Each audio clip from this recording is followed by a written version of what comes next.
মহিলাকে অপহরণ ও নির্যাতন করার অভিযোগে তৃণমূলের গ্রাম পঞ্চায়েতের সদস্য গ্রেপ্তার।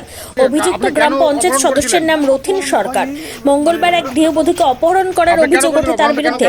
মালদার মোথাবাড়ির ঘটনা। এরপরে গৃহবধূর পরিবারের অভিযোগের ভিত্তিতে অভিযুক্তকে গ্রেপ্তার করে মোথাবাড়ি থানার পুলিশ।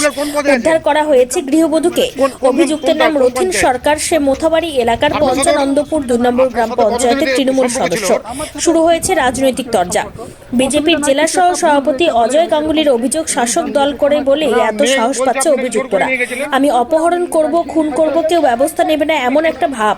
পুলিশকে নিষ্ক্রিয় করে রেখেছে শাসক দল। রাজ্য তৃণমূলের সহ সভাপতি কৃষ্ণেন্দ্র নারায়ণ চৌধুরী বলেন, মুখ্যমন্ত্রী নির্দেশ দিয়ে গেছে যে অপরাধ করবে সে দলের সাথে যুক্ত হন না কেন তার বিরুদ্ধে ব্যবস্থা নিতে হবে।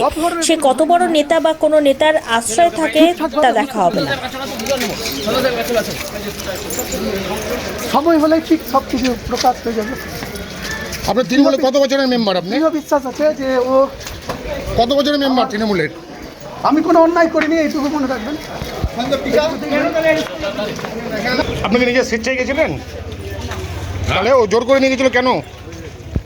কেন জোর করে নিয়ে গেছিল? রথিন কিছু প্রলোভন দিয়েছিল আপনাকে? কেন নিয়ে গেছিল? প্রলোভন দিয়েছিল আপনাকে? হ্যাঁ, কেন? কি বলেছিল? কি বলেছিল? কি বলেছিল? বলছিলাম কেন অপহরণ করা হয়েছিল আপনাকে? কি বলেছিল আপনাকে?